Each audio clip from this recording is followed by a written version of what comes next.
Андрюха, за все время, которое ты в Нави, это уже 2 года, мы с тобой каждый раз общаемся все время о команде, о результатах, о каких-то трансферах. Ну, в общем, постоянно идет у нас с тобой разговоры о команде. Я подумала, что это большое упущение, что мы вот как-то мало говорим просто о жизни, знаешь. Поэтому сегодня я хочу поговорить с тобой вот о твоей жизни, о твоем пути в Нави. Начнем с того, что ты уже в Нави 2 года, и ты пришел сюда как бы таким юным тренером, то есть ты был игроком, и для тебя вот тренерство это было впервой. Сейчас ты уже этим занимаешься 2 года, и вот хотелось бы узнать, как ты за эти 2 года изменился и чему ты научился? В первую очередь изменились взгляды. По другим ракурсам стал смотреть на многие вещи, потому что, будучи игроком, на какие-то моменты ты не обращаешь внимания, уже будучи тренером, ты начинаешь мыслить по-другому и совсем по-другому смотреть на многие вещи и моменты. Твоя задача, будучи тренером, так или иначе сделать, чтобы команда из 5 человек взаимодействовала как единое целое, и над всем этим процессом так или иначе предстоит очень много работы. Важно уметь правильно подобрать слова каждому из игроков и команде в целом. И очень важно научиться правильно задавать вопросы. Поначалу я этого не умел делать. Сейчас я уверен, что у меня это получается делать лучше. То есть, знаешь, не очень хорошо, когда тренер, допустим, после игры сам что-то ребятам там рассказывает, доказывает. Намного лучше задать правильный вопрос. И они сами тебе расскажут, что пошло не так, что можно было сделать лучше. Но иногда команда просто сидит и молчит. И важно вот этот вопрос вот так вот закинуть и направить их. Соответственно, я считаю, что за это время я получил много новых знаний и навыков, которые я стараюсь развивать. И стараюсь развиваться именно в дальнейшем в своей должности тренера. Как это примерно выглядит, вопрос, который ты задаешь? Вы проиграли, например, команда проиграла, там разгромный счет, и что ты говоришь? Навскидочку. Правильное время нужно выбрать для вопроса. То есть это тоже не сразу после игры, да? Иногда ты смотришь по состоянию игроков и понимаешь, что сейчас им что-то говорить нет смысла. Лучше сделать это спустя какое-то время, когда все отойдут от игры, обдумают, что можно было сделать лучше, посмотрят, возможно, реплей, и ты сам уже потом с ними эти моменты разбираешь, показываешь, просто задаешь их вопросы в той или иной ситуации, что можно было сделать лучше, и они сами тебе дадут ответ. То есть, я так понимаю, тебе пришлось перестраивать свое мышление относительно вообще игры и команды, потому что сейчас, насколько я поняла, ты больше как наставник, если не совсем до конца наставник или учитель, но смотришь в эту сторону. Правильно я понимаю? Да, но не только. Тренер так или иначе отвечает за тренировочный процесс, за подготовку команды. То есть, и помимо этого всего, конечно, как наставник, он тоже в какой-то степени является наставником для каждого из игроков. Тренер должен быть тем человеком, которого в команде уважают, которого слушают. И он не обязательно должен быть тем человеком, который больше всего говорит. Но когда он говорит, с его мнением должны считаться и уважать и слушать. Кто для тебя пример в твоей деятельности? Не обязательно киберспортивные, я просто, наверное, скорее больше о спорте.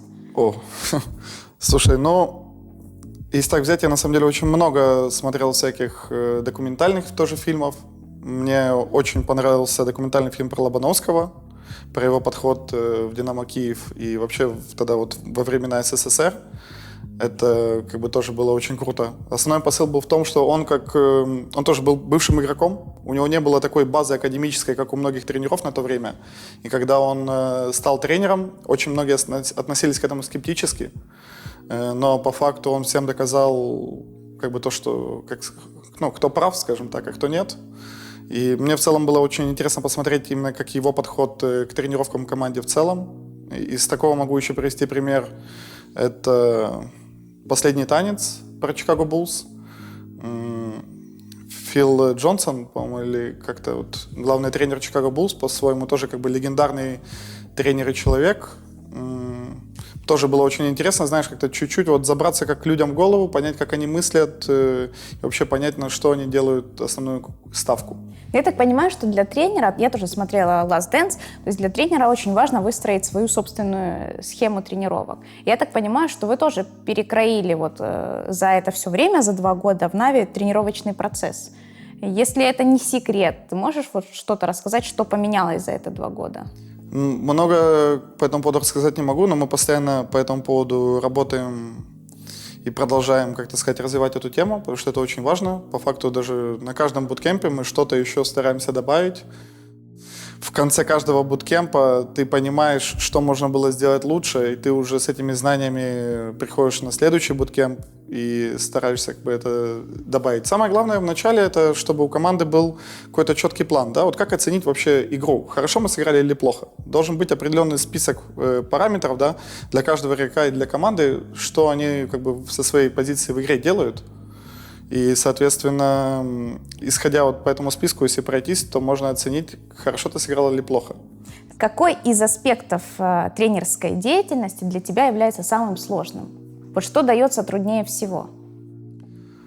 Труднее всего это когда игра уже началась, и ты уже никак не можешь повлиять на исход игры, ты просто смотришь со стороны. Это, наверное, самое сложное.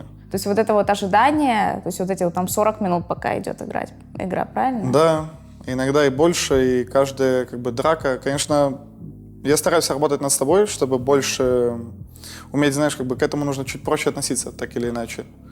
Потому что у тебя после игры ты должен всегда как бы, ну, какая-то хладнокровность должна, да, то есть тебя не должно это, если проиграли, ты не должен как игрок расстраиваться. Ты уже должен думать о том, как вы будете играть следующую карту и команду настроить в этом же направлении.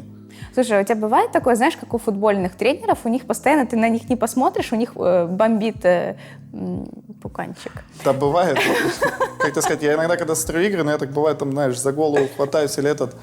Ну, конечно, я переживаю, то есть, потому что я вкладываю в это свои силы, свое время, свою энергию, и, конечно, я переживаю за ребят, и... А бывало такое, что ты вот не сдерживался, и там, не знаю, может, во время игры, да что вы делаете там? Какие-то такие случаи были? Нет, я считаю, что это непрофессионально и как бы... А после игры? Вот выговоры устраиваешь вообще? Да и за все время, ну, было, наверное, знаешь, какой-то, может, разок-другой, где неправильно подобрал слова. Это точно. То есть, поэтому, наверное, такое как бы бывало.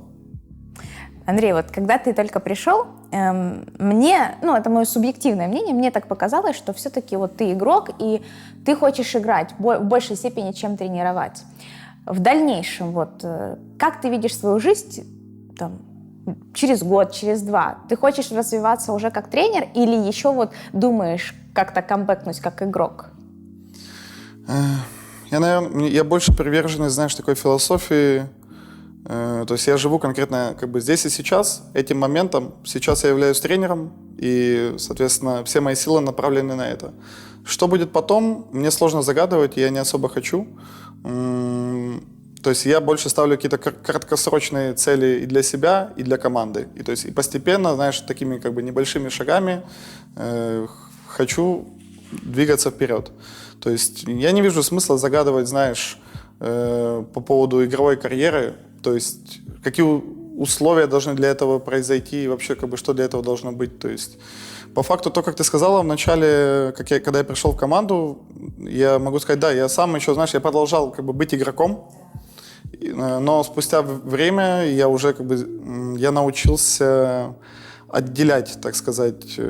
Вот, знаешь, есть разные режимы. Режим игрока и режим тренера. Когда я на буткемпе, конечно, я стараюсь подрубать режим тренера. Иногда во мне вот просыпается вот этот огонек игрока, то, что самому тоже хочется поиграть.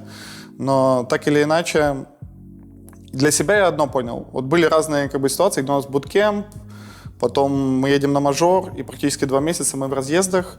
И я за это время бывало то, что я вообще ни одного паба даже не играл. Хоть мне где-то, возможно, и хотелось, но суть того, что я уделял время максимально для достижения командной цели. То есть я просыпался, думая о драфтах, просыпался, смотря реплеи, черпая какие-то для себя там новые мысли, идеи, общался с игроками, то есть думал о тренировочном процессе, о стратегиях.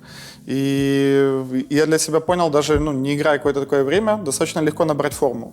это не проблема. Только, ну, для игрока моего уровня это точно как бы мелочь, но суть того, что сейчас, как я уже сказал, я больше сосредоточен на своей тренерской деятельности. Сколько времени у тебя ушло на то, чтобы вот отделить тренера от игрока? То есть вот когда ты только начал свою деятельность, ты тренера, ты все-таки больше как игрок, наверное, с игровой точки зрения смотрел на этот весь процесс. Как долго ты перестраивался, вот что теперь ты понимаешь, ты на буткемпе, ты тренер, ты подрубаешь тренер-мод? Ну, спустя, наверное, первые полгода к нам пришел наш психолог спортивный, то есть Андрей, и он мне вот эту как бы мысль вбивал в голову, и я впервые, когда сделал так, как он мне сказал, я понял то, что да, так это и работает. Как сказал? Ну, чтобы я начал больше мыслить как тренер, а не как игрок. То есть то, что мне не обязательно много играть для того, чтобы быть хорошим тренером. Где ты черпаешь новые знания относительно твоей тренерской деятельности? Потому что, когда ты находишься здесь обособлен, знаешь, закрыт от всего внешнего мира, ну, тут сложно чему-то новому научиться. Да, ты, конечно, учишься на своих ошибках, но все же нужны какие-то новые источники знания. Где ты берешь новые знания? Хороший вопрос. Могу на него очень детально ответить. Давай. Даже находясь здесь на буткемпе, есть очень много источников. Это книги, это фильмы, это сериалы, это работа с нашим, так сказать, тоже психологом. То есть он является так или иначе как моим таким коучем, наставником. То есть он мне помогает лучше понимать свою роль в команде и очень правильные мне вопросы задает, на которые я сам, опять же, нахожу ответы. Последняя книга, которую я читал, которую ты у меня видела на столе, это книга «Манифест великого тренера». Тим Гровер, автор. Про этого человека и про эту книгу я узнал после просмотра сериала «Последний танец» Chicago Bulls. Тим Гровер, он являлся личным, как бы, персональным тренером Коби Брайанта, Майкла Джордана, как бы, и многих других звезд. По факту это человек, который открыл такую, знаешь, как свою целую школу с такой спецподготовки.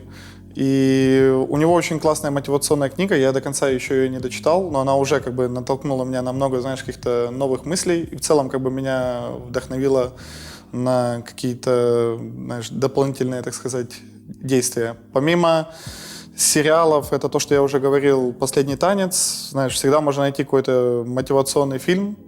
В целом, мне не хватает базы, да, как вот у многих, наверное, тренеров с большого спорта, у многих есть какие-то академические знания, они проходят какие-то обучения, заканчивают какие-то школы, академии, то есть в этом направлении я тоже стараюсь развиваться, в этом мне помогает Андрей, и плюс вот параллельно я даже записался сейчас на курсы, потому что я понимаю, что мне нужны дополнительные навыки и знания, то есть курсы провокативной психологии. То есть вообще по факту я понимаю, что мне лучше нужно освоить психологию, так или иначе, во многом на таких крупных турнирах, как The International, все завязано на ментальном уровне подготовки. И, конечно, я сам хочу в этом плане сделать какой-то, знаешь, шаг вперед, чтобы лучше понимать и как в таких вот каких-то проблемных ситуациях помочь команде. Чем наполнена твоя жизнь вне доты? Ну, если так взять вот перед буткемпом даже, чем я занимался, когда у нас был еще в июле такой небольшой перерыв, когда многие игроки и команды тоже отдыхали, то есть по факту чем я занимался. В свободное время я сейчас очень сильно вот стал увлекаться сапбордингом. Угу. Это что, извини? Многие знают, многие нет. Это, знаешь, есть такие доски, похожие как на серферские.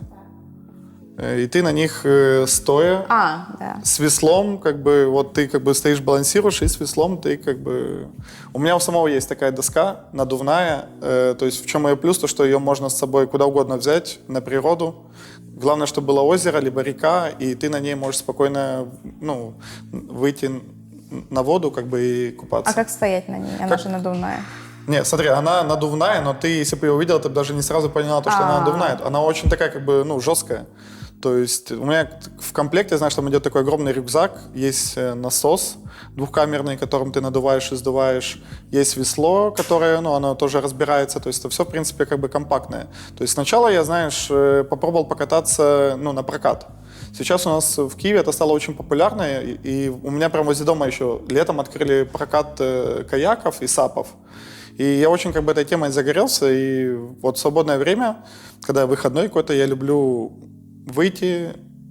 То есть на воде, знаешь, я чувствую себя как-то вот более умиротворенно, спокойней, какое-то единство такое, знаешь, как бы с природой. Мне это очень помогает перезагрузиться от рабочих будней, от вот этой повседневной рутины. То есть плюс мне, знаешь, очень нравится, когда ты на воде, ты можешь поплыть куда угодно. Вот иногда ты, знаешь, видишь, что что-то там на другом берегу, но ты не знаешь, что там. Ну, ты только видишь. А так ты можешь туда приплыть, так сказать, пощупать, посмотреть, пройтись. Любопытство, да. Это очень круто. Ты путешествуешь, так сказать, это тоже, знаешь, такой, как вот... ты посещаешь какие-то такие новые, неизведанные места. То есть чувствуешь себя каким-то Колумбом, знаешь, первооткрывателем. Это здорово. Ну, прикольно, что ты открыл это. Помимо этого, вот в тот период, когда был отдых, я впервые, кстати, за свою жизнь выбрался на такой, как кемпинг, да? То есть ночевка с палатками на природе, кайфанул. Андрюха, это уже, знаешь, старперская тема немножко, Ну, знаешь, слушай, поближе к природе, в этом есть такая, как бы, истина жизни, есть свой кайф. То есть и я ранее действительно этим всем как бы увлекался много меньше. Сейчас, когда для себя это открыл, я понял то, что да, это оно. Ну, мне очень нравится отдых на природе. То есть я никуда там, ну, не ездил. В Украине на несколько дней еще вот выбирались в Чернигов на Десну. То есть тоже там отдыхал. То есть мне, знаешь, такой нравится сейчас отдых по типу там на рыбалку еще выбраться, на шашлычок. То есть Все правильно. природа. А рыбалка или рыбалка это прикрытие? Да не, рыбалка именно сам процесс. То есть именно сам процесс. В этом как бы тоже есть свой кайф. Но сейчас как бы времени не так много свободного, но когда оно есть, вот сейчас первым делом, когда я выберусь с буткемпа домой, я точно пойду, возьму САП и часик-два точно буду как бы плавать и кайфовать. Ты сам плаваешь или там с девушкой, с друзьями? С друзьями, с девушкой. То есть, конечно, знаешь, самому в этом плане, ну, вот был у меня такой как бы как челлендж, я помню, прям целую неделю я вместо, знаешь, вот люди с утра встают, бегают, как кардио. Я вместо бега заменял там, я шел до точки пункта проката, это минут 5-7 от моего дома, мне повезло, я живу недалеко от озера, и полчаса, час с утра, то есть я плавал, и потом как бы возвращался домой, садился за комп, начинал работать. Потихоньку будем двигаться к завершению этого интервью. Последний вопрос, он такой, знаешь, классический. Какие ты ставишь цели перед собой на будущий сезон? Все-таки привычнее для дотеров считать вот август это окончанием сезона, и хочется как-то, ну, хоть чуть-чуть придерживаться этой традиции, несмотря на то, что как бы ты не особо можешь придерживаться в этом году. Ну, инта нету, но Да, ничего не меняется, конечно. Ты веришь в то, что в следующем году будет инт, и надеешься, и уже думаешь о том, что вот сейчас как бы начало сезона.